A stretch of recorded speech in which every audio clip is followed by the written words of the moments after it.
샬롬, 거룩한 백성들의 거룩한 습관, 온라인 새번역 성경 통독에 함께 하시는 한 분 한 분을 환영합니다.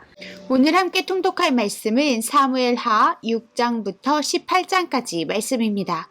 오늘의 스페셜 게스트는 임상희 집사님과 이세정 성도님입니다. 그럼 통독을 시작하겠습니다. 사무엘기하 6장. 다윗이 다시 이스라엘에서 정병 3만 명을 징집하여서 그들을 모두 이끌고 유다의 바알라로 올라갔다. 거기에서 하나님의 궤를 옮겨올 생각이었다. 그 궤는 그룹들 위에 앉아 계신 만군의 주님의 이름으로 부르는 궤였다. 그들이 언덕 위에 있는 아비나답의 집에서 하나님의 궤를 꺼내서 새 수레에 싣고 나올 때에 아비나답의 두 아들 우사와 아히요가 그 새 수레를 몰았다. 그들이 산에 있는 아비나답의 집에서 하나님의 궤를 싣고 나올 때에 아히요는 궤 앞에서 걸었고 다윗과 이스라엘의 모든 가문은 온 힘을 다하여서 잣나무로 만든 온갖 악기와 수금과 검은고를 타며 소구와 꽹과리와 심벌지를 치면서 주님 앞에서 기뻐하였다. 그들이 라곤의 타작 마당에 이르렀을 때에 소들이 뛰어서 궤가 떨어지려고 하였으므로 우사가 손을 내밀어 하나님의 궤를 꼭 붙들었는데 주 하나님이 우사에게 진노하셔서 거기에서 그를 치시니 그가 거기 하나님의 궤 곁에서 죽었다.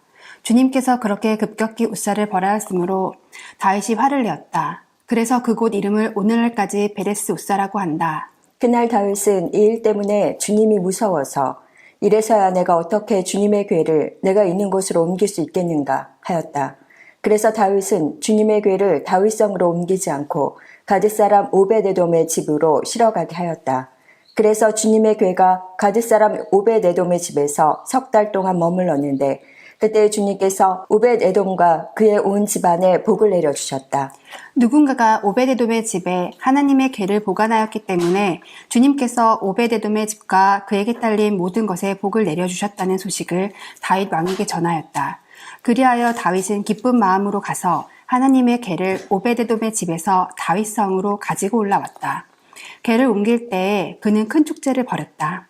다윗은 주님의 궤를 맨 사람들이 6걸음을 옮겼을 때에 행렬을 멈추게 하고 소와 살찐 양을 제물로 잡아서 바쳤다. 그리고 다윗은 모시로 만든 에봇만을 거치고 주님 앞에서 온 힘을 다하여 힘차게 춤을 추었다. 다윗과 온 이스라엘 가문은 환호성을 울리고 나팔 소리가 우렁찬 가운데 주님의 궤를 옮겨왔다. 주님의 궤가 다윗성으로 들어올 때 사울의 딸 미갈이 창밖을 내다보다가 다윗 왕이 주님 앞에서 뛰면서 춤을 추는 것을 보고 마음속으로 그를 업신여겼다. 그들이 주님의 궤를 들어다가 다윗이 궤를 두려고 쳐넣은 장막 안 제자리에 옮겨 놓았을 때에 다윗이 주님 앞에 번제와 화목제를 드렸다. 다윗은 번제와 화목제를 드리고 나서 만군의 주님의 이름으로 백성에게 복을 빌어주고 그곳에 모인 온 이스라엘 백성에게 남녀를 가리지 않고 각 사람에게 빵 한 덩이와 고기 한 점과 건포도 과자 한 개씩을 나누어 주었다. 그런 다음에 온 백성이 각각 자기들의 집으로 돌아갔다. 다윗이 자기의 집안 식구들에게 복을 빌어주려고 궁전으로 돌아가니 사울의 딸 미갈이 다윗을 맞으러 나와서 이렇게 말하였다. 오늘 이스라엘의 임금님이 건달패들이 맨살을 드러내고 춤을 추듯이 신하들의 아내가 보는 앞에서 몸을 드러내며 춤을 추셨으니 임금님의 채통이 어떻게 되었겠습니까? 다윗이 미갈에게 대답하였다. 그렇소. 내가 주님 앞에서 그렇게 춤을 추었소. 주님께서는 그대의 아버지와 그의 온 집안이 있는데도 그들을 마다하시고 나를 뽑으셔서 주님의 백성 이스라엘을 다스리도록 통치자로 세워주셨소. 그러니 나는 주님을 찬양할 수밖에 없소. 나는 언제나 주님 앞에서 기뻐하며 뜰 것이요. 내가 스스로를 보아도 천한 사람처럼 보이지만 주님을 찬양하는 일 때문이라면 이보다 더 낮아지고 싶소. 그래도 그대가 말한 그 여자들은 나를 더욱더 존경할 것이요. 이런 일 때문에 사울의 딸 미갈은 죽는 날까지 자식을 낳지 못하였다. 아멘. 7장. 주님께서 사방에 있는 모든 원수에게서 다윗 왕을 안전하게 지켜주셨으므로 왕은 이제 자기의 왕궁에서 살게 되었다. 하루는 왕이 예언자 나단에게 말하였다. 나는 백향목 왕국에 사는데 하나님의 궤는 아직도 휘장 안에 있습니다. 나단이 왕에게 말하였다. 주님께서 임금님과 함께 계시니 가셔서 무슨 일이든지 계획하신 대로 하십시오. 그러나 바로 그날 밤에 주님께서 나단에게 말씀하셨다. 너는 내 종 다윗에게 가서 전하여라. 나 주가 말한다. 내가 살 집을 내가 지으려고 하느냐? 그러나 나는 이스라엘 자손을 이집트에서 데리고 올라온 날로부터 오늘에 이르기까지 어떤 집에서도 살지 않고 오직 장막이나 성막에 있으면서 옮겨 다니며 지냈다. 내가 이스라엘 온 자손과 함께 옮겨 다닌 모든 곳에서 내가 나의 백성 이스라엘을 돌보라고 명한 이스라엘 그 어느 지파에게라도 나에게 백향목 집을 지어주지 않은 것을 두고 말한 적이 있느냐? 그러므로 이제 너는 나의 종 다윗에게 전하여라. 나 만군의 주가 말한다. 양떼를 따라다니던 너를 목장에서 데려다가 내 백성 이스라엘의 통치자로 삼은 것은 바로 나다. 나는 내가 어디로 가든지 언제나 너와 함께 있어서 내 모든 원수를 내 앞에서 물리쳐 주었다. 나는 이제 내 이름을 세상에서 위대한 사람들의 이름과 같이 빛나게 해주겠다. 이제 내가 한 곳을 정하여 거기에 내 백성 이스라엘을 심어 그들이 자기의 땅에서 자리 잡고 살면서 다시는 옮겨 다닐 필요가 없도록 하고 이전과 같이 악한 사람들에게 억압을 받는 일도 없도록 하겠다. 이전에 내가 나의 백성 이스라엘에게 사사들을 세워준 때와는 달리 내가 너를 너의 모든 원수로부터 보호하여서 평안히 살게 하겠다. 그뿐만 아니라 나 주가 너의 집안을 한 왕조로 만들겠다는 것을 이제 나 주가 너에게 선언한다. 너의 생애가 다하여서 내가 너의 조상들과 함께 묻히면 내가 내 몸에서 나올 자식을 후계자로 세워서 그의 나라를 튼튼하게 하겠다. 바로 그가 나의 이름을 드러내려고 집을 지을 것이며 나는 그의 나라의 왕위를 영원토록 튼튼하게 하여 주겠다. 나는 그의 아버지가 되고 그는 나의 아들이 될 것이다. 그가 죄를 지으면 사람들이 저의 자식을 매로 때리거나 채찍으로 치듯이 나도 그를 징계하겠다. 내가 사울에게서 나의 총애를 거두어 나의 앞에서 물러가게 하였지만 너의 자손에게서는 총애를 거두지 아니하겠다. 내 집과 내 나라가 내 앞에서 영원히 이어갈 것이며 내 왕위가 영원히 튼튼하게 서 있을 것이다. 나단은 이 모든 말씀과 계시를 받은 그대로 다윗에게 말하였다. 다윗 왕이 성막으로 들어가서 주님 앞에 꿇어 앉아 이렇게 기도하였다. 주 하나님, 내가 누구이며 또 내 집안이 무엇이기에 주님께서 나를 이러한 자리에까지 오르게 해주셨습니까? 주 하나님, 그런데도 주님께서는 이것도 오히려 부족하게 여기시고 주님의 종의 집안에 있을 먼 장래의 일까지 말씀해 주셨습니다. 주 나의 하나님, 이것이 어찌 주님께서 사람을 대하시는 일상적인 방법이겠습니까? 주 하나님, 주님께서 주님의 종을 잘 아시니 이 다윗이 주님께 무슨 말씀을 더 드릴 필요가 있겠습니까? 주님께서 세우신 뜻과 목적대로 주님께서는 이렇게 크나큰 일을 하시고 또 그것을 이 종에게까지 알려주셨습니다. 주 하나님, 주님은 위대하십니다. 우리의 귀로 다 들어보았습니다만 주님과 같은 분이 또 계시다는 말은 들어본 적이 없고 주님밖에 또 다른 하나님이 있다는 말도 들어본 적이 없습니다. 이 세상에서 어떤 민족이 주님의 백성 이스라엘과 같겠습니까? 하나님이 직접 찾아가셔서 이스라엘을 구하여 내시고 주님의 백성으로 삼아서 주님의 명성을 드러내셨습니다. 그들을 이집트에서 구하여 내시려고 큰일을 하셨고 주님의 백성이 보는 앞에서 다른 민족들과 그 신들에게서 그들을 친히 구원하시려고 이렇게 큰 일을 하시었고 주님의 땅에서 놀라운 일을 하셨습니다. 주님께서는 이렇게 주님의 백성 이스라엘을 튼튼히 세우셔서 영원히 주님의 백성으로 삼으셨습니다. 또 주님께서 그들의 하나님이 되셨습니다. 주 하나님, 주님께서 주님의 종과 이 종의 집안에 약속하여 주신 말씀이 영원히 변하지 않게 하여 주십시오. 그래서 사람들이 만군의 주님께서 이스라엘의 하나님이시다 하고 외치며 주님의 이름을 영원토록 높이게 하시고 주님의 종 다윗의 집안도 주님 앞에서 튼튼히 서게 해주시기를 바랍니다. 만군의 주 이스라엘의 하나님, 주님께서 몸소 이 계시를 이 종에게 주시고 내가 너의 집안을 세우겠다 하고 말씀하여 주셨으므로 주님의 종이 감히 주님께 이러한 간구를 드릴 용기를 얻었습니다. 그리고 이제 주 나의 하나님, 주님께서는 참으로 하나님이십니다. 주님께서는 언제나 약속을 지키십니다. 그리고 주님께서 주님의 종에게 이와 같이 놀라운 약속을 하셨습니다. 그러므로 이제 주님의 종의 집안에 기꺼이 복을 내리셔서 나의 자손이 주님 앞에서 영원토록 대를 잇게 해주시기를 바랍니다. 주 하나님, 주님께서 직접 그렇게 약속하여 주셨으니 주님의 종의 집안이 영원토록 주님께서 내리시는 복을 받게 해주십시오. 아멘. 8장. 그 뒤에 다윗이 블레셋 사람을 쳐서 그들을 굴복시키고 블레셋 사람의 손에서 메대간마를 빼앗았다.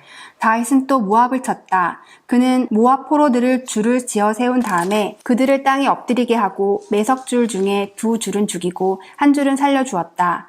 모압 사람들은 다윗의 종이 되어 그에게 조공을 바쳤다. 르홉의 아들 소바왕 하다데셀이 유프라테스 강 유역에서 자기 세력을 되찾으려고 출정하였을 때에 다윗이 그를 치고 그에게서 기마병 1700명과 보병 2만 명을 포로로 사로잡았다.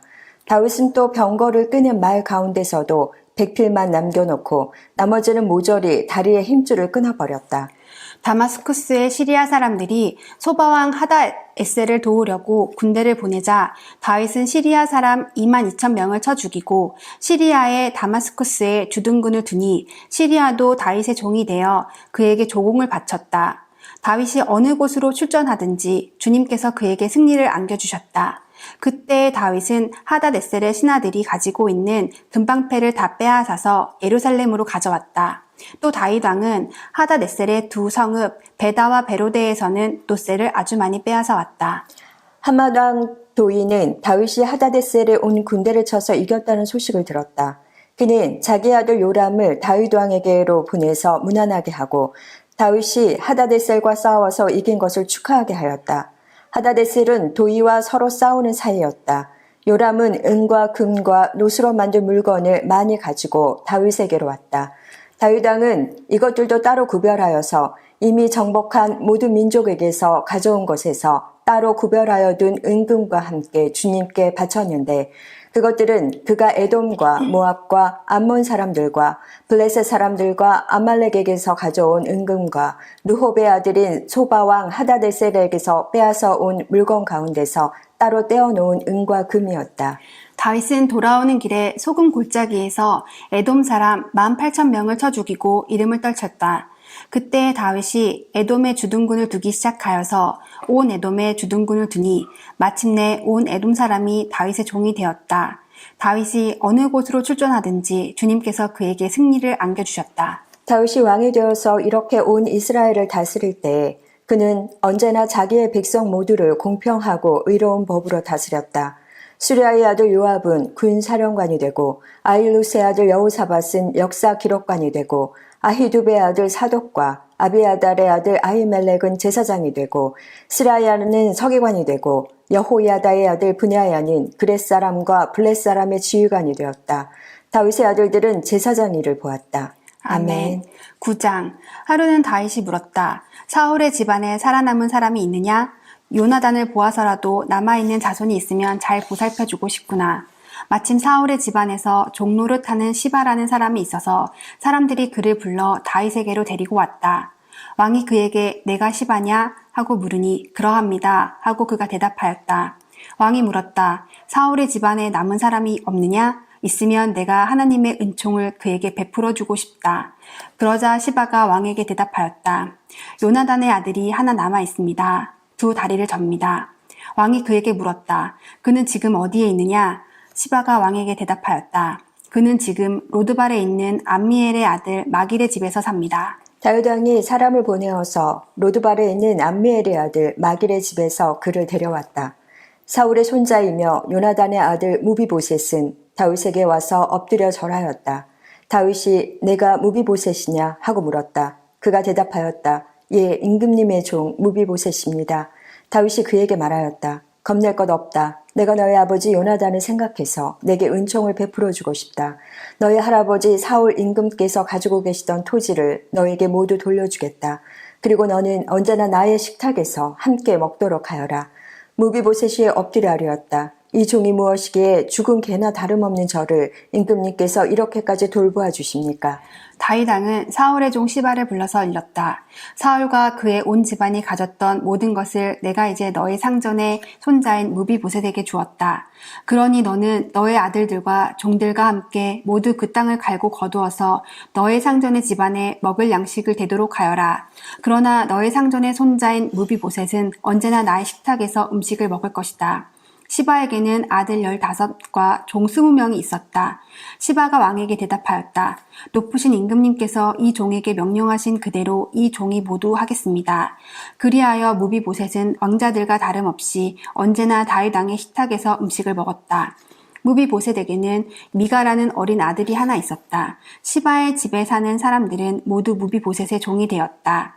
무비보셋은 언제나 왕의 식탁에서 먹었으며 예루살렘에서만 살았다. 그는 두 다리를 다 절었다. 아멘. 10장.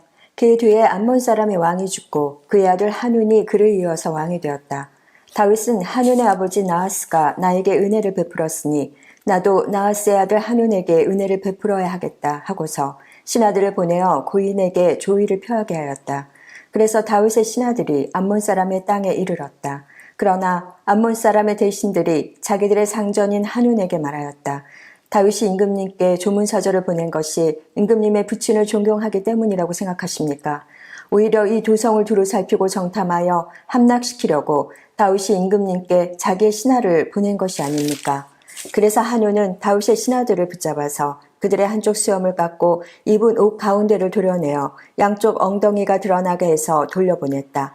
사람들은 이 일을 다윗에게 알렸다. 조문사절이 너무나도 수치스러운 일을 당하였으므로 다윗 왕은 사람을 보내어 그들을 맞으며 수염이 다시 자랄 때까지 여리고에 머물러 있다가 수염이 다 자란 다음에 돌아오라고 하였다.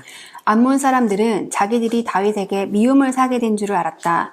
암몬 사람들은 사람을 보내어서 베르홉의 시리아 사람과 소바의 시리아 사람에게서 보병 2만 명과 마아가의 왕에게서 1,000명과 돕 사람들에게서 12,000명을 용병으로 고용하였다. 다윗은 이 소식을 듣고 요압에게 전투부대를 맡겨서 출동시켰다.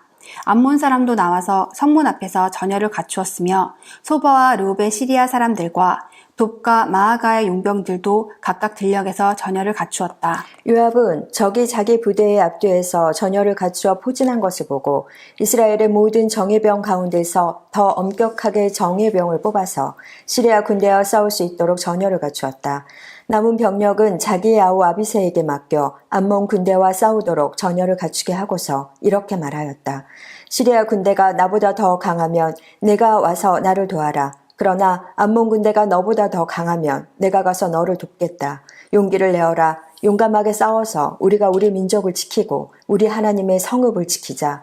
주님께서 좋게 여기시는 대로 이루어 주실 것이다. 그런 다음에 요압이 그의 부대를 거느리고 시리아 사람들과 싸우러 나아가니 시리아 군인들이 요압 앞에서 도망하여 버렸다. 암몬 군인들은 시리아 군인들이 도망하는 것을 보고서 그들도 아비새 앞에서 도망하여 성으로 들어가 버렸다. 요압은 암몬 군대와 싸우기를 그치고 예루살렘으로 돌아왔다. 시리아 군인들은 자기들이 이스라엘에게 패한 것을 알고서 온 군대를 다시 집결시켰다. 그때 하다데셀이 사람을 보내어서 유프라테스 강 동쪽에 있는 시리아 군대를 동원시켰으므로 그들이 헬람으로 왔다. 하다데셀의 부하 소박 사령관이 그들을 지휘하였다. 다윗이 이 소식을 듣고 온 이스라엘 군대를 모아서 거느리고 요단강을 건너서 헬람으로 진군하였다. 시리아 군대가 다윗과 싸우려고 전열을 갖추고 있다가 맞붙어 싸웠으나 시리아는 이스라엘 앞에서 도망하고 말았다. 다윗은 시리아 군대를 쳐서 병거를 모는 700명과 기마병 4만 명을 죽이고 소박 사령관도 쳐서 그를 그 자리에서 죽였다. 하다데셀의 부하인 모든 왕은 자기들이 이스라엘에게 패한 것을 알고서 이스라엘과 화해한 뒤에 이스라엘을 섬겼다. 그 뒤로 시리아는 이스라엘이 두려워서 다시는 암몬 사람을 돕지 못하였다. 아멘. 11장. 그 다음에 봄에 왕들이 출전하는 때가 되자 다윗은 요압에게 자기의 부하들과 온 이스라엘의 군인들을 맡겨서 출전시켰다. 그들은 암몬 사람을 무찌르고 라빠를 포위하였다. 그러나 다윗은 예루살렘에 머물러 있었다. 어느 날 저녁에 다윗은 잠깐 눈을 붙였다가 일어나 왕궁의 옥상에 올라가서 거닐었다. 그때 그는 한 여인이 목욕하는 모습을 옥상에서 내려다보았다. 그 여인은 아주 아름다웠다. 다윗은 신하를 보내서 그 여인이 누구인지 알아보게 하였다. 다녀온 신하가 그 여인은 엘리암의 딸로서 햇사람 우리아의 아내 밧세바라고 하였다. 그런데도 다윗은 사람을 보내어서 그 여인을 데려왔다. 밧세바가 다윗에게로 오니 다윗은 그 여인과 정을 통하였다. 그 여인은 마침 부정한 몸을 깨끗하게 씻고 난 다음이었다. 그런 다음에 밧세바는 다시 자기의 집으로 돌아갔다. 얼마 뒤에 그 여인은 자기가 임신한 것을 알고 다윗에게 사람을 보내서 자기가 임신하였다는 사실을 알렸다. 다윗이 그 소식을 듣고는 요압에게 전가를 보내서 햇사람 우리아를 왕궁으로 보내게 하였다. 요압이 우리아를 다윗에게 보내니 우리아가 다윗에게로 왔다. 다윗은 요압의 안부와 군인들의 안부를 묻고 싸움터의 형편도 물었다. 그런 다음에 다윗은 우리아에게 말하였다. 이제 그대의 집으로 내려가서 목욕을 하고 쉬어라. 우리아가 어전에서 물러가니 왕은 먹을 것을 함께 딸려서 보냈다. 그러나 우리아는 자기 상전의 종들과 함께 대궐 문간에 누워서 자고 자기 집으로는 내려가지 않았다. 다윗은 우리아가 자기 집으로 내려가지 않았다는 말을 듣고 원정길에서 돌아왔는데 왜 집으로 내려가지 않았는지를 우리아에게 물었다. 우리아가 다윗에게 대답하였다. 언약궤와 이스라엘과 유다가 모두 장막을 치고 지내며 저의 상관이신 요압 장군과 임금님의 모든 신하가 벌판에서 진을 치고 있습니다. 그런데 어찌 저만 홀로 집으로 돌아가서 먹고 마시고 나의 아내와 잠자리를 같이 할 수가 있겠습니까? 임금님이 확실히 살아계심과 또 임금님의 생명을 걸고 맹세합니다. 그런 일은 제가 하지 않겠습니다. 다윗이 우리아에게 말하였다. 그렇다면 오늘은 날도 저물었으니 여기에서 지내도록 하여라. 그러나 내일은 내가 너를 보내겠다. 그리하여 우리아는 그날 밤을 예루살렘에서 묵었다. 그 다음날 다윗이 그를 불러다가 자기 앞에서 먹고 마시고 취하게 하였다. 그러나 저녁 때에 그는 여전히 왕의 신하들과 함께 잠자리에 들고 자기 집으로는 내려가지 않았다. 다음날 아침에 다윗은 요압에게 편지를 써서 우리아의 편에 보냈다. 다윗은 그 편지에 다음과 같이 썼다. 너희는 우리아를 전투가 가장 치열한 전선으로 앞세우고 나아갔다가 너희만 그의 뒤로 물러나서 그가 맞아서 죽게 하여라. 요압은 적의 성을 포위하고 있다가 자기가 알고 있는 대로 적의 저항 세력이 가장 강한 곳에 우리아를 배치하였다. 그 성의 사람들이 나가서 요압의 군인들과 싸우는 동안에 다윗의 부하들 쪽에서 군인 몇 사람이 쓰러져서 죽었고 그때 햇사람 우리아도 전사하였다. 요압이 다윗에게 사람을 보내서 전쟁의 상황을 모두 전하였다. 요압은 전령에게 이렇게 지시하였다. 내가 이번 전쟁의 상황을 모두 임금님께 말씀드리고 났을 때에 임금님이 화를 내시며 내게 말씀하시기를 너희가 왜 그토록 성에 가까이 가서 싸웠느냐? 적의 성벽 위에서 적병들이 활을 쏠 줄도 몰랐단 말이냐? 여룻베셋의 아들 아비멜렉을 누가 쳐서 죽였느냐? 어떤 여자가 성벽 위에서 그의 머리 위로 맷돌 윗짝을 던져서 그가 데베스에서 죽지 않았느냐? 그런 것을 알면서 너희가 무엇 때문에 그토록 성벽에 가까이 갔느냐? 하시면 너는 임금님의 부하 햇사람 우리아도 죽었습니다. 하고 대답하여라. 전령이 떠나 다윗에게 이르러서 요압이 심부름을 보내면서 일러준 말을 모두 전하였다. 전령은 다윗에게 이렇게 말하였다. 우리의 적은 우리보다 강하였습니다. 적이 우리와 싸우려고 평지로 나왔으므로 우리는 적들을 성 안으로 밀어넣으려고 성문 가까이까지 적들을 밀어붙였습니다. 그때 성벽 위에 있는 적들이 임금님의 부하들에게 활을 쏘았습니다. 그래서 임금님의 부하들 가운데서 몇 사람이 죽었고 임금님의 부하인 햇사람 우리아도 죽었습니다. 그러자 다윗이 전령에게 말하였다. 너는 요압에게 칼은 이 편도 죽이고 저 편도 죽이기 마련이니 이번 일로 조금도 걱정하지 말라고 전하여라. 오히려 그 성을 계속 맹렬히 공격하여서 무너뜨리라고 전하여 요압의 용기를 잃지 않도록 하여라. 우리아의 아내는 우리아가 죽었다는 소식을 듣자 자기의 남편을 생각하여 슬피 울었다. 애도하는 기간이 지나니 다윗이 사람을 보내어서 그 여인을 왕궁으로 데려왔다. 그 여인은 이렇게 하여서 다윗의 아내가 되었고 그들 사이에서 아들이 태어났다. 그러나 주님께서 보시기에 다윗이 한 이번 일은 아주 악하였다. 아멘. 12장. 주님께서 예언자 나단을 다윗에게 보내셨다. 나단은 다윗을 찾아와서 이런 이야기를 하였다. 어떤 성읍에 두 사람이 살았습니다. 한 사람은 부유하였고 한 사람은 가난하였습니다. 그 부자에게는 양과 소가 아주 많았습니다. 그러나 그 가난한 사람에게는 사다가 키우는 어린 암양 한 마리밖에는 아무것도 없었습니다. 그는 이 어린 양을 자기 집에서 길렀습니다. 그래서 그 어린 양은 그의 아이들과 함께 자라났습니다. 어린 양은 주인이 먹는 음식을 함께 먹고 주인의 잔에 있는 것을 함께 마시고 주인의 품에 안겨서 함께 잤습니다. 이렇게 그 양은 주인의 딸과 같았습니다. 그런데 그 부자에게 나그네 한 사람이 찾아왔습니다. 그 부자는 자기를 찾아온 손님을 대접하는데 자기의 양떼나 소떼에서는 한 마리도 잡기가 아까웠습니다. 그래서 그는 그 가난한 사람의 어린 암양을 빼앗아다가 자기를 찾아온 사람에게 대접하였습니다. 다윗은 그 부자가 못마땅하여 몹시 분개하면서 나단에게 말하였다. 주님께서 확실히 살아계심을 두고서 맹세하지만 그런 일을 한 사람은 죽어야 마땅합니다. 또 그가 그런 일을 하면서도 불쌍히 여기는 마음이 전혀 없었으니 그는 마땅히 그 어린 암양을 4배로 갚아주어야 합니다. 나단이 다윗에게 말하였다. 임금님이 바로 그 사람입니다. 주 이스라엘의 하나님이 이렇게 말씀하십니다. 내가 너에게 기름을 부어서 이스라엘의 왕으로 삼았고 또 내가 사울의 손에서 너를 구하여 주었다. 나는 내 상전의 왕궁을 너에게 넘겨주고 내 상전의 아내들도 내 품에 안겨주었고 이스라엘 사람들과 유다 나라도 너에게 맡겼다. 그것으로도 부족하다면 내가 내게 무엇이든지 더 주었을 것이다.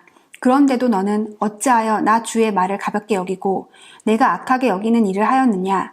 너는 햇사람 우리아를 전쟁터에서 죽이고 그의 아내를 빼앗아 내 아내로 삼았다. 너는 그를 암몬 사람의 칼에 맞아서 죽게 하였다. 너는 이렇게 나를 무시하여 햇사람 우리아의 아내를 빼앗아다가 내 아내로 삼았으므로 이제부터는 영영 내 집안에서 칼부림이 떠나지 않을 것이다. 주님께서 또 이렇게 말씀하십니다. 내가 너의 집안에 재앙을 일으키고 내가 보는 앞에서 내가 너의 아내들도 빼앗아 너와 가까운 사람에게 주어서 그가 대낮에 너의 아내들을 욕보이게 하겠다. 너는 비록 몰래 그러한 일을 하였지만 나는 대낮에 온 이스라엘이 바라보는 앞에서 이 일을 하겠다. 그때 다윗이 나단에게 자백하였다. 내가 주님께 죄를 지었습니다. 나단이 다윗에게 말하였다. 주님께서 임금님의 죄를 용서해 주실 것입니다. 그러므로 임금님은 죽지는 않으실 것입니다. 그러나 임금님은 이번 일로 주님의 원수들에게 우리를 비방할 빌미를 주셨으므로 밧세바와 임금님 사이에서 태어난 아들은 죽을 것입니다. 나단은 자기 집으로 돌아갔다. 주님께서 우리아의 아내와 다윗 사이에서 태어난 아이를 치시니 그 아이가 몹시 앓았다.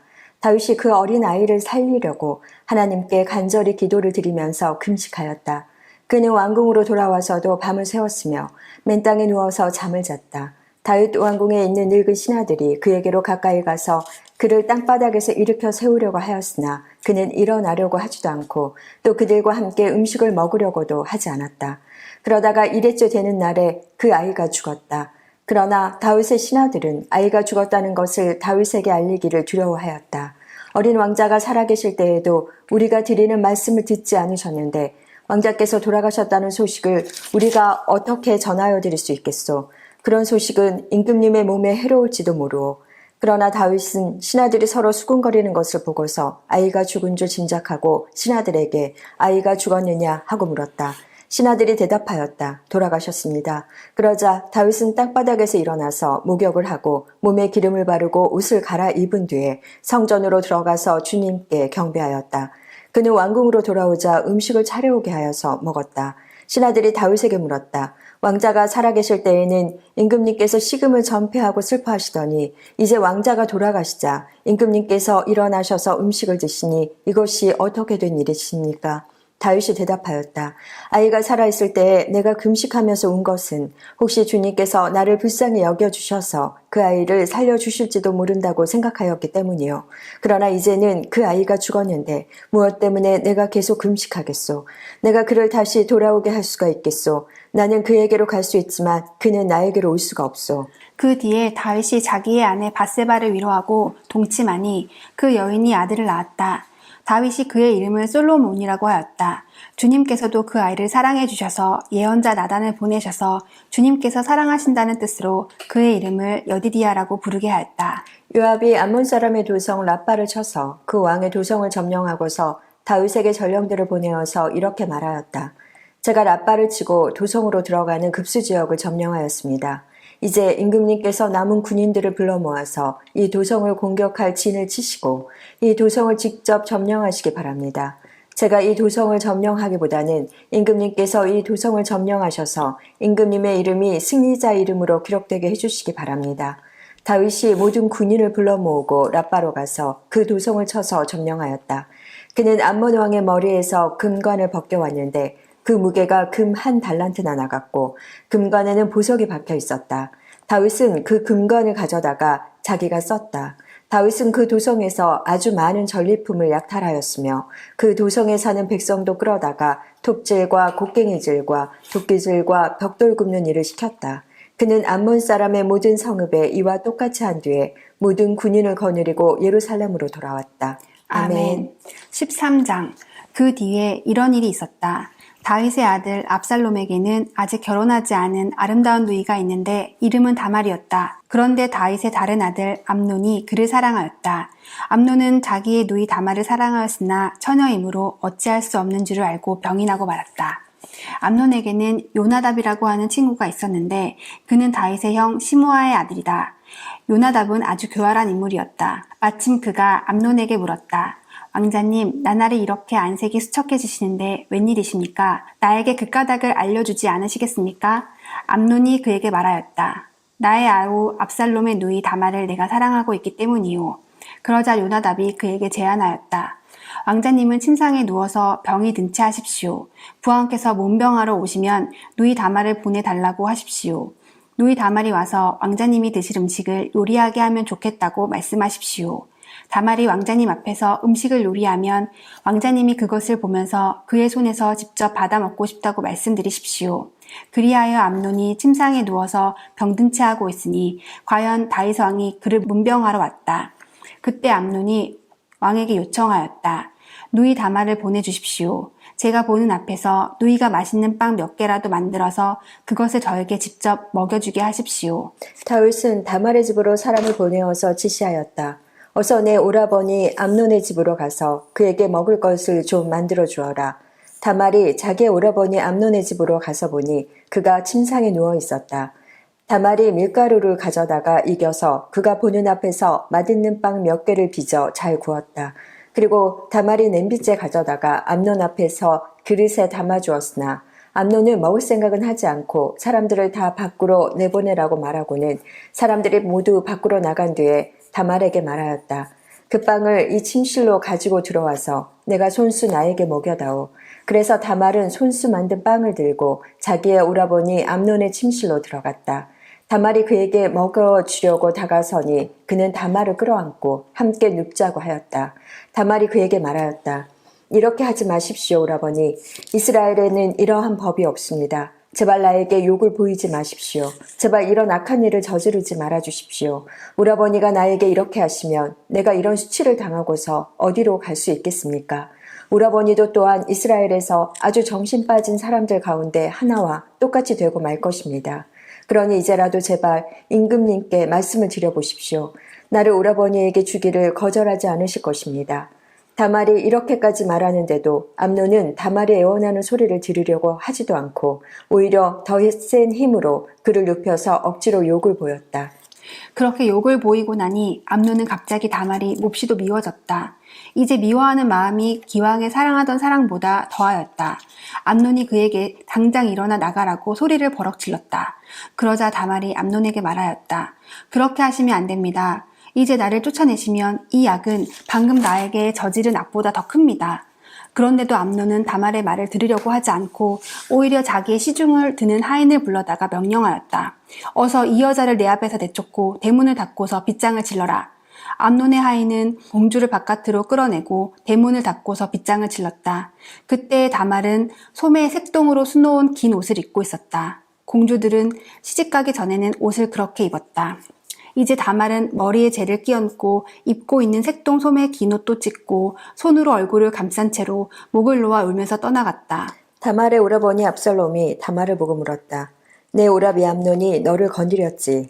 얘야, 암논도 내 오라비니 지금은 아무 말도 입 밖에 내지 말아라. 이 일로 너무 근심하지 말아라. 그리하여 다말은 그의 오라버니 압살롬의 집에서 처량하게 지냈다. 다윗 왕은 이 이야기를 모두 듣고서 몹시 분개하였다. 압살롬은 암논이 누이의 다말에게 욕을 보인 일로 그가 미웠으므로 암논에게 옳다거나 그르다는 말을 전혀 하지 않았다. 2해가 지난 어느 날 압살롬은 에브라임 근처의 바알 하솔에서 양털을 깎고 있었다. 이때 압살롬이 왕자들을 모두 초대하였다. 압살롬은 다윗 왕에게도 찾아가서 말하였다. 임금님, 제가 이번에 양털을 깎게 되었으니 임금님도 신하들을 거느리시고 이 아들과 함께 내려가셔서 잔치에 참석해 주시기를 바랍니다. 왕이 압살롬에게 말하였다. 아니다, 내 아들아.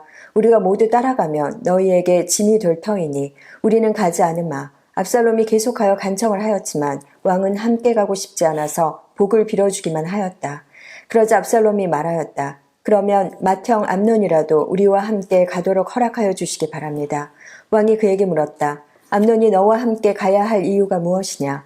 그래도 압살롬이 계속하여 왕에게 간청하니 왕은 암논과 다른 왕자들이 모두 그와 함께 가도 좋다고 허락하였다.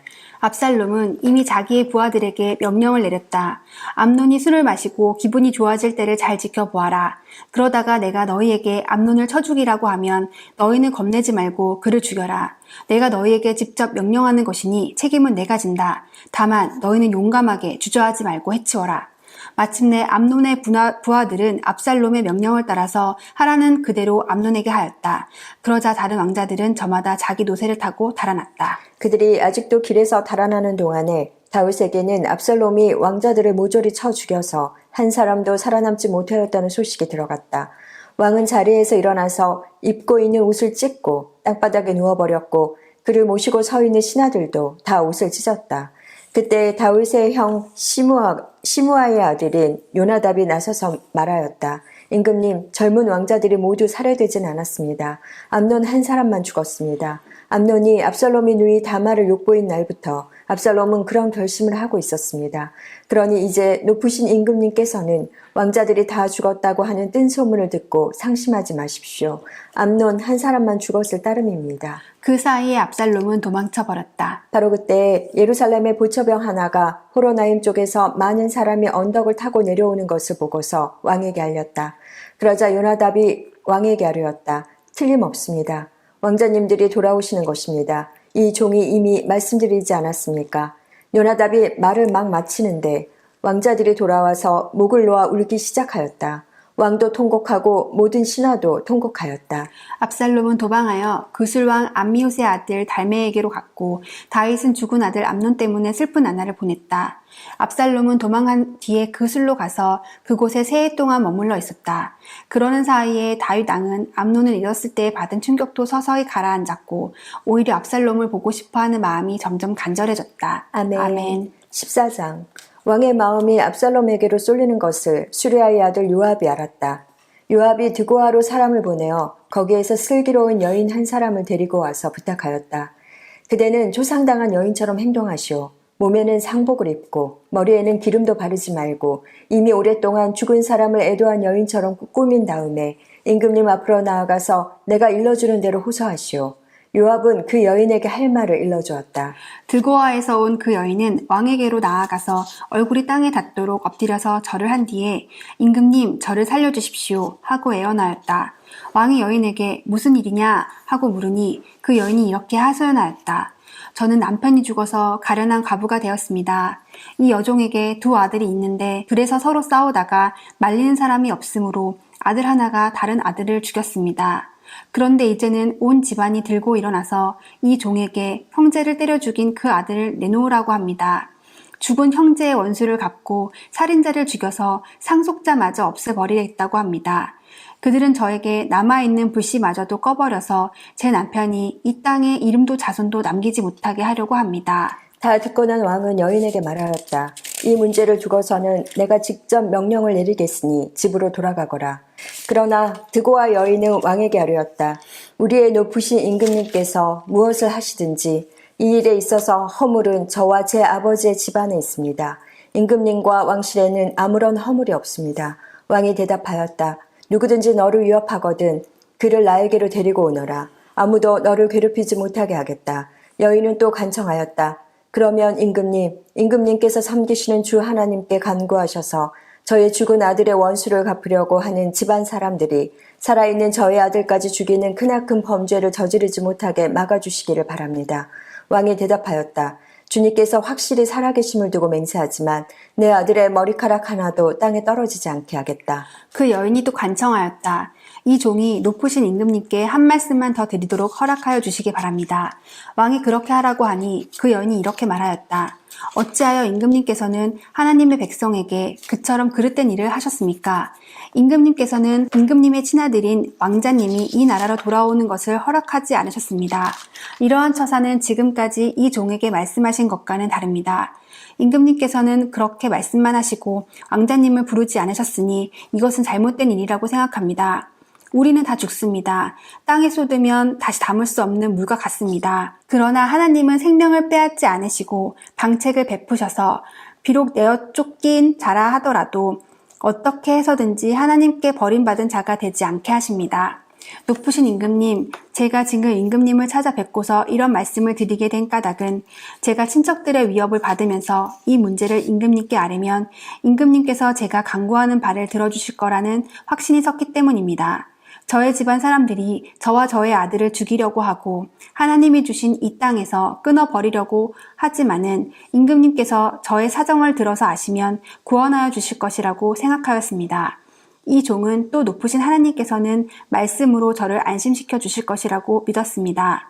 임금님은 바로 하나님의 천사와 같은 분이시니까 저의 호소를 들으시고 선악을 가려내실 것이라고도 생각하였습니다. 임금님이 섬기시는 주 하나님께서 늘 임금님과 함께 계시기를 바랍니다. 마침내 왕이 그 여인에게 물었다. 너는 내가 묻는 말을 내 앞에서 조금도 숨기지 말고 대답하여라. 그 여인이 대답하였다. 높으신 임금님의 분부대로 하겠습니다. 왕이 물었다. 너에게 이 모든 일을 시킨 사람은 바로 요압이렸다. 여인이 대답하였다. 높으신 임금님, 임금님께서 확실히 살아계심을 두고 맹세하지만 높으신 임금님께서 무슨 말씀을 하시면 오른쪽으로든 왼쪽으로든 피할 길이 없습니다. 저에게 이런 일을 시킨 사람은 임금님의 신하 요압입니다. 그가 이 모든 말을 이 종의 입에 담아주었습니다. 왕자님의 일을 잘되게 하여 보려고 임금님의 신하 요압이 이런 일을 꾸민 것은 사실입니다. 그러나 임금님께서는 하나님의 천사처럼 슬기로우심으로 일어난 모든 일을 다 아실 줄 압니다. 그러자 왕이 직접 요압에게 명령을 내렸다. 보시오, 내가 장군의 뜻대로 하기로 결심하였으니 가서 그 어린아이 압살롬을 데려오시오. 요압이 얼굴을 땅에 대고 절을 하면서 말하였다. 하나님께서 임금님께 복을 베푸시기를 빕니다. 높으신 임금님이 이 종의 간청을 이렇게 들어주시니 이 종이 임금님의 총애를 입은 줄을 오늘에야 알았습니다. 그리고는 요압이 일어나 그슬로 가서 압살롬을 데리고 예루살렘으로 왔다. 그러나 왕의 지시는 단호하였다. 그를 집으로 돌아가게 하여라. 그러나 내 얼굴은 볼 수 없다. 그리하여 압살롬은 아버지에게 인사도 하지 못하고 자기 집으로 돌아갔다. 온 이스라엘에 압살롬처럼 머리끝에서 발끝까지 흠잡을 데가 하나도 없는 미남은 없다고 칭찬이 자자하였다. 그는 머리숱이 많아 무거워지면 해마다 연말에 한 번씩 머리를 깎았는데 머리를 깎고 나서 그 머리카락을 자라보면 왕궁 저울로 200세겔이나 되었다. 압살롬에게는 아들 셋과 딸 하나가 있었다. 그 딸의 이름은 다말인데 생김새가 아주 예뻤다. 압살롬은 예루살렘으로 돌아와서 2해를 지냈는데도 왕의 얼굴을 한 번도 뵙지 못하였다. 압살롬이 요압을 왕에게 보내보려고 요압에게 사람을 보냈으나 요압은 압살롬을 방문하지 않았다. 2번째로 다시 사람을 보냈으나 그는 여전히 오지 않았다. 그러자 압살롬이 자기의 종들을 불러다가 지시하였다. 내 밭 곁에 요압의 밭이 있다. 그가 거기에 보리 농사를 지어 놓았으니 너희는 가서 그 밭에다가 불을 질러라. 그래서 압살롬의 종들이 그 밭에 불을 질렀다. 그러자 요압이 압살롬의 집으로 찾아가서 따졌다. 어찌하여 종들을 시켜 나의 밭에다가 불을 질렀습니까? 압살롬이 요압에게 대답하였다. 이것 보시오. 나는 이미 장군에게 사람을 보내어서 좀 와달라고 부탁을 하였소. 장군을 임금님께 보내어서 나를 왜 그술에서 돌아오게 하였는지 여쭈어 보고 싶었소. 여기에서 이렇게 살 바에야 차라리 그곳에서 그대로 있는 것이 더욱 좋을 뻔하였소. 이제 나는 임금님의 얼굴을 뵙고 싶소. 나에게 아직도 무슨 죄가 남아있으면 차라리 죽여달라고 하더라고 말씀을 드려주시오. 그래서 요압이 왕에게 나아가서 이 일을 상세히 아뢰니 왕이 압살롬을 불렀다. 압살롬이 왕에게 나아가서 왕 앞에서 얼굴을 땅에 닿도록 절을 하자 왕이 압살롬에게 입을 맞추었다. 아멘. 15장. 그 뒤에 압살롬은 자기가 탈 수레와 말 여러匹를 마련하고 호위병도 50명이나 거느렸다. 그리고 압살롬은 아침마다 일찍 일어나서 성문으로 들어오는 길가에 서 있곤 하였다. 그러다가 소송할 일이 있어서 판결을 받으려고 왕을 찾아오는 사람이 있으면 압살롬은 그를 불러서 어느 성읍에서 오셨느냐고 묻곤 하였다. 그 사람이 자기의 소속 지파를 밝히면 압살롬은 그에게 듣고 보니 다 옳고 정당한 말이지만 그 사정을 대신 말해줄 사람이 왕에게는 없소 하고 말하였다. 압살롬은 늘 이런 식으로 말하곤 하였다. 더욱이 압살롬은 이런 말도 하였다. 누가 나를 이 나라의 재판관으로 세워주기만 하면 누구든지 소송 문제가 있을 때 나를 찾아와서 판결을 받을 수 있을 것이고 나는 그에게 공정한 판결을 내려줄 것이요. 또 누가 가까이 와서 엎드려서 절을 하려고 하면 그는 손을 내밀어서 그를 일으켜 세우고 그의 뺨에 입을 맞추곤 하였다. 압살롬 왕에게 판결을 받으려고 오는 모든 이스라엘 사람에게 이런 식으로 하였다. 압살롬은 이렇게 하여 이스라엘 사람의 마음을 사로잡았다. 이렇게 4해가 지났을 때에 압살롬이 왕에게 아뢰었다. 제가 주님께 서원한 것이 있으니 헤브론으로 내려가서 저의 서원을 이루게 하여 주십시오. 이 종이 시리아의 그술에 머물 때에 주님께서 저를 다시 예루살렘으로 돌려보내 주기만 하시면 제가 헤브론으로 가서 주님께 예배를 드리겠다고 서원을 하였습니다. 왕이 그에게 평안히 다녀오라고 허락하니 압살롬은 곧바로 헤브론으로 내려갔다. 그러나 압살롬은 이스라엘의 모든 지파에게 첩자들을 보내서 나팔 소리가 나거든 압살롬이 헤블론에서 왕이 되었다 하고 외치라고 하였다. 그때 200명이 압살롬과 함께 예루살렘에서 헤블론으로 내려갔다. 그들은 손님으로 초청받은 것일 뿐이며 압살롬의 음모를 전혀 알지 못한 채로 그저 따라가기만 한 사람들이다. 압살롬은 또 사람을 보내어서 다윗의 참모이던 길로 사람 아히도벨을 그의 성읍인 길로에서 올라오라고 초청하였다. 아히도벨은 길로에서 정규적인 제사일을 맡아보고 있었다. 이렇게 반란 세력이 점점 커지니 압살롬을 따르는 백성도 점점 더 많아졌다. 전령한 사람이 다윗에게 와서 보고하였다. 이스라엘 백성의 마음이 모두 압살롬에게로 기울어졌습니다. 그러자 다윗은 예루살렘에 있는 모든 신하에게 말하였다. 서둘러서 모두 여기에서 도망가자. 머뭇거리다가는 아무도 압살롬의 손에서 살아남지 못할 것이다. 어서 이곳을 떠나가자. 그가 곧 와서 우리를 따라잡으면 우리에게도 재앙을 입히고 이 도성도 칼로 칠 것이다. 왕의 신하들이 왕에게 대답하였다. 모든 일은 임금님께서 결정하신 대로 하시기 바랍니다. 이 종들은 그대로 따르겠습니다. 왕은 왕궁을 지킬 후궁 10명만 남겨놓고 온 가족을 거느리고 예루살렘을 떠났다. 왕이 먼저 나아가니 모든 백성이 그의 뒤를 따라 나섰다. 그들은 먼 궁에 이르자 모두 멈춰 섰다. 왕의 신하들이 모두 왕 곁에 서 있는 동안에 모든 그렛 사람과 모든 블렛 사람이 왕 앞으로 지나가고 가드에서부터 왕을 따라온 모든 가드 군인 600명도 왕 앞으로 지나갔다. 왕이 가드 사람 이때에게 말하였다. 어찌하여 장군은 우리와 함께 가려고 하오. 돌아가 있다가 새 왕을 모시고 지내도록 하시오. 장군은 외국인이기도 하고 장군의 본 고장을 두고 보더라도 쫓겨난 사람이니 그렇게 하시오. 장군이 온 것이 바로 엊그제와 같은데 오늘 내가 그대를 우리와 함께 떠나게 하여서야 되겠소. 더구나 나는 지금 정처 없이 떠나는 사람이 아니오. 어서 장군의 동족을 데리고 돌아가시오. 주님께서 은혜와 진실하심으로 장군과 함께 계셔 주시기를 바라오. 그러나 이때는 왕에게 대답하였다. 주님께서 확실히 살아계시고 임금님께서도 확실히 살아계심을 두고 맹세합니다만 그럴 수는 없습니다. 임금님께서 가시는 곳이면 살든지 죽든지 이 종도 따라가겠습니다. 그러자 다윗이 이때에게 말하였다. 그러면 먼저 건너가시오. 그리하여 가드 사람 이때도 자기의 부하들과 자기에게 딸린 아이들을 모두 거느리고 건너갔다. 이렇게 해서 다윗의 부하들이 모두 그의 앞을 지나갈 때에 온 땅이 울음바다가 되었다. 왕이 기드론 시내를 건너가니 그의 부하도 모두 그의 앞을 지나서 광야 쪽으로 행군하였다. 그런데 그곳에는 하나님의 언약궤를 메고 온 모든 레위 사람과 함께 사독도 와 있었다. 그들은 거기에다가 하나님의 궤를 내려놓았다. 아비아달도 따라 올라와서 다윗의 부하가 도성에서 나와서 왕의 앞에 모두 지나갈 때까지 거기에 있었다. 그런 뒤에 왕이 사독에게 말하였다. 하나님의 궤를 다시 도성 안으로 옮기시오. 내가 주님께 은혜를 입으면 주님께서 나를 다시 돌려보내 주셔서 이 궤가 있는 곳을 다시 보게 하실 것이오. 그러나 주님께서 나를 싫다고 하시면 오직 주님께서 바라시는 대로 나에게서 이루시기를 빌 수밖에 없소. 왕이 또 제사장 사독에게 말하였다. 사독 제사장님께서는 선견자가 아니십니까? 성 안으로 평안히 돌아가시기 바랍니다.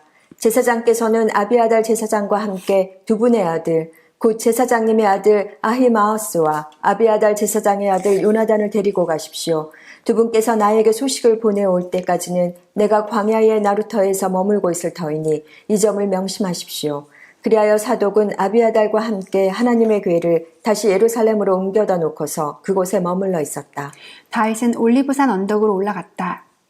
그는 올라가면서 계속하여 울고 머리를 가리고 슬퍼하면서 맨발로 걸어서 갔다.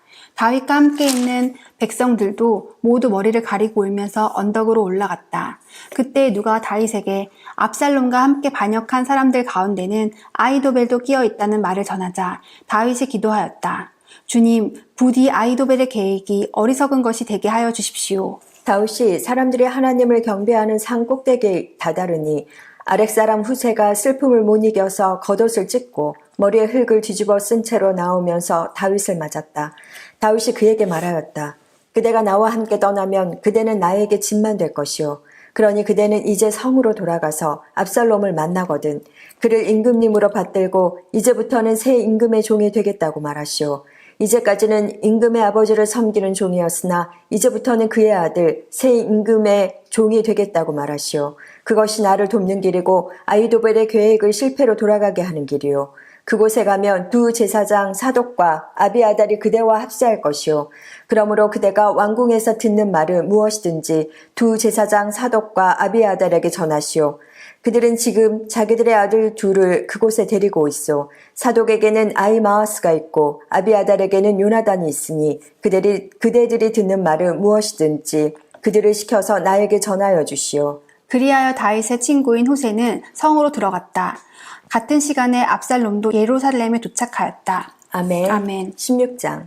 다윗이 산 꼭대기에서 떠난 지 얼마 안 되어서 무비보셋의 하인 시바가 와서 그를 맞이하였다. 시바는 나귀 2마리에 안장을 얹고 그 위에다가 빵 200개와 건포도 뭉치 100덩이와 여름 과일 100개와 포도주 한 가죽부대를 싣고 왔다. 왕이 시바에게 물었다. 내가 무엇 때문에 이것을 가지고 왔느냐? 시바가 대답하였다. 이 나귀들은 임금님의 가족들이 타고 빵과 여름 과일은 신하들이 먹고 포도주는 누구나 광야에서 기진할 때에 마시고 이렇게 하시라고 가져왔습니다. 왕이 또 물었다. 그런데 내가 섬기는 상전의 손자는 지금 어디에 있느냐? 시바가 왕에게 대답하였다. 그는 지금 예루살렘에 머물러 있습니다. 이제야 이스라엘 사람이 자기 할아버지의 나라를 자기에게 되돌려준다고 생각하고 있습니다. 왕이 시바에게 말하였다.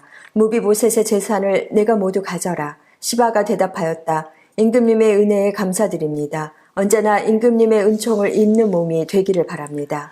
다윗 왕이 바울이 마을에 가까이 이르렀을 때에 갑자기 어떤 사람이 그 마을에서 나왔는데 그는 사울 집안의 친척인 게라의 아들로서 이름은 시므이였다. 그는 거기에서 나오면서 줄곧 저주를 퍼부었다. 다윗 왕의 모든 부하와 모든 용사가 좌우에 서서 왕을 호위하고 가는데도 그는 다윗과 그의 모든 신하에게 계속하여 돌을 던졌다. 시므이가 다윗을 저주하여 말하였다. 영영 가거라. 이 피비린내 나는 살인자야. 이 불안당 같은 자야. 내가 사울의 집안 사람들을 다 죽이고 그의 나라를 차지하였으나 이제는 주님께서 그 핏값을 모두 너에게 갚으신다. 이제는 주님께서 이 나라를 너의 아들 압살롬의 손에 넘겨주셨다. 이런 형벌은 너와 같은 살인자가 마땅히 받아야 할 재앙이다. 그러자 수리아의 아들 아비새가 왕에게 아뢰었다. 죽은 개가 높으신 임금님을 저주하는데 어찌하여 그냥 보고만 계십니까? 제가 당장 건너가서 그의 머리를 잘라버리겠습니다. 왕은 대답하였다. 스루야의 아들아, 나의 일에 너희가 왜 나서느냐? 주님께서 그에게 다윗을 저주하라고 분부하셔서 그가 저주하는 것이라면 그가 나를 저주한다고 누가 그를 나무랄 수 있겠느냐? 그런 다음에 다윗이 아비새와 자기의 모든 신하에게 말하였다. 생각하여 보시오. 나의 몸에서 태어난 자식도 나의 목숨을 노리고 있는데 이러한 때에 하물며 저 베냐민 사람이야 더 말해 무엇하겠소. 주님께서 그에게 그렇게 하라고 시키신 것이니 그가 저주하게 내버려 두시오. 혹시 주님께서 나의 이 비참한 모습을 보시고 오늘 시므이가 한 저주 대신에 오히려 나에게 좋은 것으로 갚아주실지 누가 알겠소. 다윗과 그 부하들은 계속하여 길을 갔다. 그래도 시므이는 여전히 산비탈을 타고 다윗을 따라오면서 저주하며 그 곁에서 돌을 던지고 흙먼지를 뿌렸다. 왕과 그를 따르는 온 백성이 요단강에 이르렀을 때에 그들은 매우 지쳤으므로 거기에서 쉬면서 기운을 되찾았다. 압살롬은 그를 따르는 이스라엘 백성의 큰 무리를 거느리고 예루살렘으로 입성하였으며 아히도벨도 그와 함께 들어왔다. 그때 다윗의 친구인 아렉 사람 후세가 압살롬을 찾아와서 압살롬을 보고 임금님 만세, 임금님 만세 하고 외쳤다. 그러자 압살롬이 후세에게 물었다. 이것이 친구를 대하는 그대의 우정이요. 어찌하여 그대의 친구를 따라서 떠나지 않았소? 후세가 압살롬에게 대답하였다. 그렇지 않습니다. 오히려 저는 주님께서 뽑으시고 이 백성과 온 이스라엘 사람이 뽑아 세운 분의 편이 되어서 그분과 함께 지낼 작정입니다. 제가 다른 누구를 또 섬길 수 있겠습니까? 당연히 부왕의 아드님을 섬겨야 하지 않겠습니까? 그러므로 제가 전에 부왕을 섬긴 것과 같이 이제는 임금님을 섬기겠습니다. 압살롬이 아히도벨에게 물었다. 이제 우리가 무슨 일부터 해야 될지 의견들을 내어보시오. 아히도벨이 압살롬에게 말하였다. 부왕이 왕궁을 지키라고 남겨둔 후궁들과 동침하십시오. 이렇게 임금님께서 부왕에게 미움받을 일을 하였다는 소문을 온 이스라엘이 들으면 임금님을 따르는 모든 사람이 더욱 힘을 낼 것입니다. 그리하여 사람들이 옥상 위에 압살롬이 들어갈 장막을 차려주니 온 이스라엘이 보는 앞에서 압살롬이 자기 아버지의 후궁들과 동침하였다. 사람들은 아히도벨이 베푸는 모략은 무엇이든지 마치 하나님께 여쭈어서 받은 말씀과 똑같이 여겼다. 다윗도 그러하였지만 압살롬도 그러하였다. 아멘. 17장. 아히도벨은 압살롬에게 또 이와 같이 말하였다. 부디 내가 12,000명을 뽑아서 출동하여 오늘 밤으로 당장 다윗을 뒤쫓도록 허락하여 주십시오. 그가 지쳐서 힘이 없을 때에 내가 그를 덮쳐서 겁에 질리게 하면 그를 따르는 모든 백성이 달아날 것입니다. 그때 내가 왕만을 쳐서 죽이면 됩니다. 그렇게만 되면 내가 온 백성을 다시 임금님께로 돌아오게 할 수 있습니다. 아내가 남편에게 돌아오듯이 백성이 그렇게 임금님께로 돌아올 것입니다. 임금님께서 누리시는 목숨도 오직 한 사람의 목숨입니다. 나머지 백성은 안전할 것입니다. 압살롬만이 아니라 이스라엘의 모든 장로도 이 말을 옳게 여겼다. 그러나 압살롬은 아렉 사람 후세도 불러다가 그가 하는 말도 들어보자고 하였다.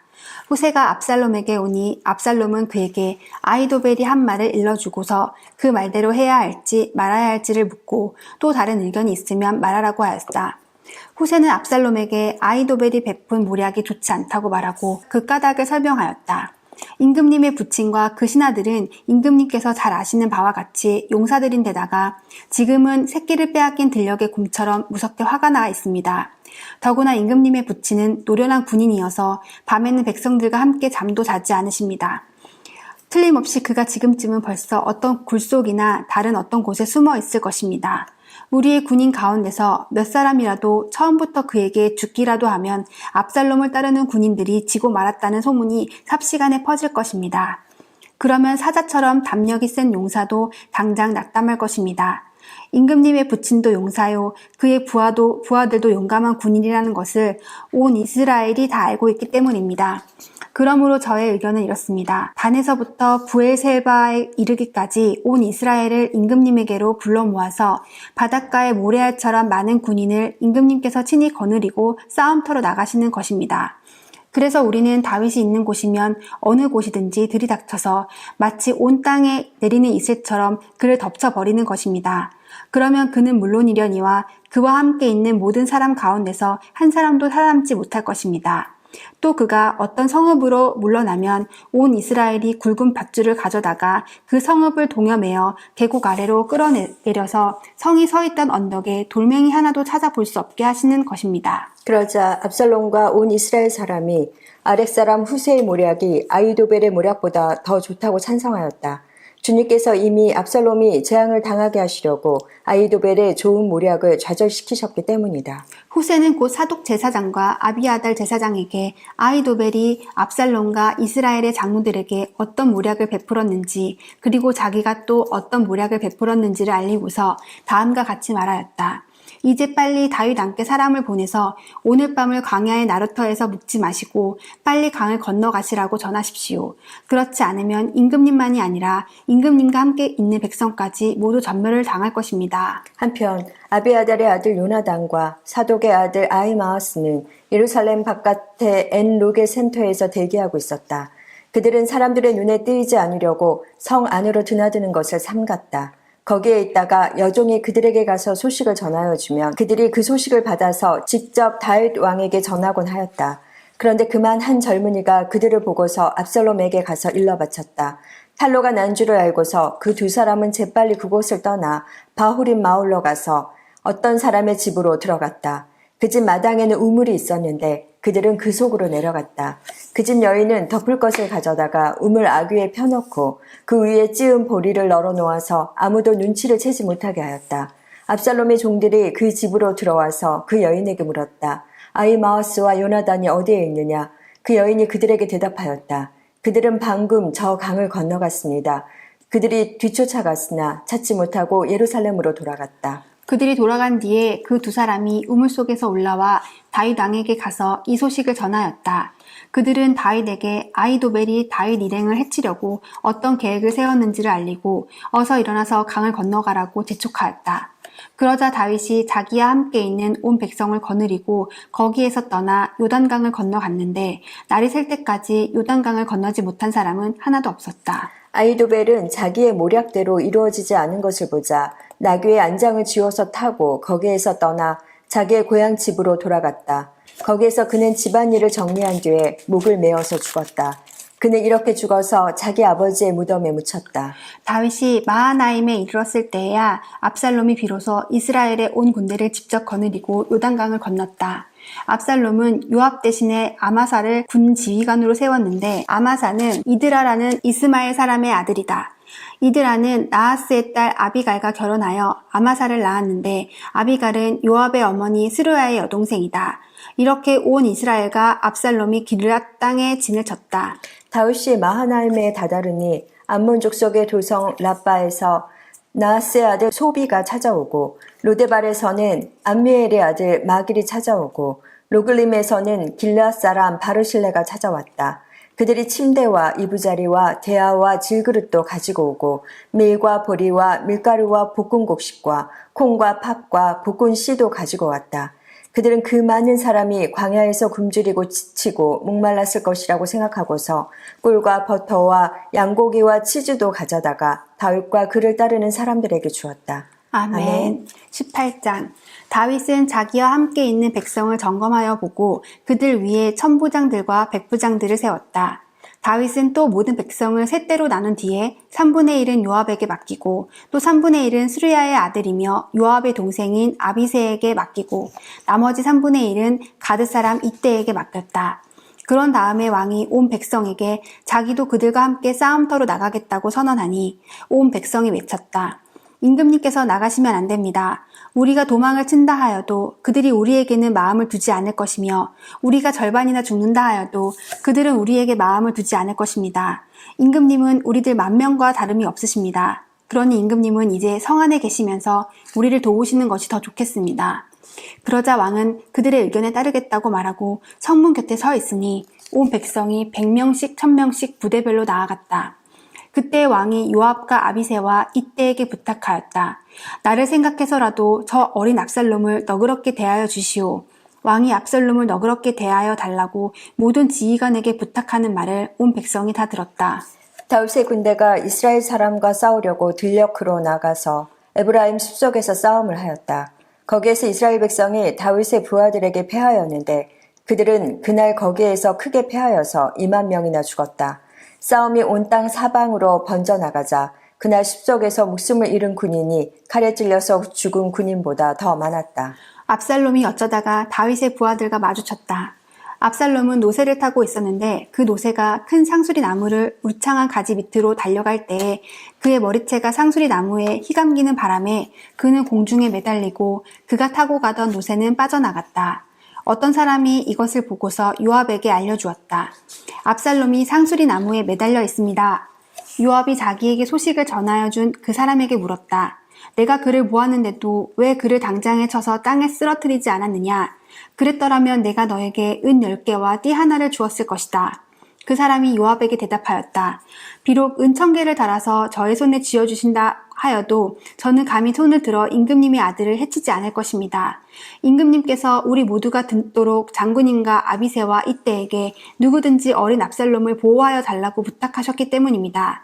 제가 임금님을 속이고 그의 생명을 해치면 임금님 앞에서는 아무 일도 숨길 수가 없기 때문에 장군님까지도 저에게서 등을 돌릴 것입니다. 그러자 요압은 너하고 이렇게 꾸물거릴 시간이 없다 하고 말한 뒤에 투창 세 자루를 손에 들고 가서 아직도 상수리 나무의 한가운데 산채로 매달려 있는 압살롬의 심장을 깨트렸다. 요압의 무기를 들고 다니는 젊은이 10명도 모두 둘러싸고서 압살롬을 쳐서 죽였다. 그런 다음에 요압이 나팔을 부니 백성이 이스라엘 사람을 뒤쫓다가 돌아왔다. 요압이 백성에게 싸움을 그치게 하였기 때문이다. 그들은 압살롬을 들어다가 숲속 위에 깊은 구덩이에 집어 던지고 그 위에다가 아주 큰 돌무더기를 쌓았다. 온 이스라엘 사람들은 도망하여서 저마다 자기 장막으로 돌아갔다. 평소에 압살롬은 자기의 이름을 후대에 남길 아들이 없다고 생각하여 살아있을 때 이미 자기 비석을 준비하여 세웠는데 그것이 지금 왕의 골짜기에 있다. 압살롬이 그 돌 기둥을 자기의 이름을 따서 불렀기 때문에 사람들은 그것을 오늘날까지도 압살롬의 비석이라고 한다. 그때 사독의 아들 아히마아스가 요압에게 말하였다. 제가 임금님에게로 달려가서 주님께서 임금님을 원수에게서 구원하셨다는 이 기쁜 소식을 전하겠습니다. 그러나 요압이 말렸다. 오늘은 아무리 좋은 소식이라도 내가 전하여서는 안 된다. 너는 다른 날 이 좋은 소식을 전하여도 된다. 그러나 오늘은 날이 아니다. 오늘은 임금님의 아들이 죽은 날이다. 그리고는 요압이 에티오피아 사람에게 명령하였다. 내가 가서 본대로 임금님께 아뢰라. 그러자 그 에티오피아 사람이 요압에게 절을 하고 달려갔다. 사독의 아들 아히마아스가 또다시 요압에게 말하였다. 저에게 무슨 일이 일어나도 좋으니 저도 저 에티오피아 사람과 같이 가서 보고할 수 있도록 허락하여 주십시오. 그러나 요압은 또 말렸다. 아히마아스야, 내가 왜 가려고 하는지 모르겠구나. 내가 가보아야 이 소식으로는 아무 상도 받지 못한다. 아히마아스가 또다시 말하였다. 저에게 무슨 일이 일어나도 좋으니 저도 가겠습니다. 요압이 그에게 말하였다. 그렇다면 더 말리지 않겠다. 아히마아스는 요단 계곡을 지나는 길로 달려서 그 에티오피아 사람을 앞질렀다.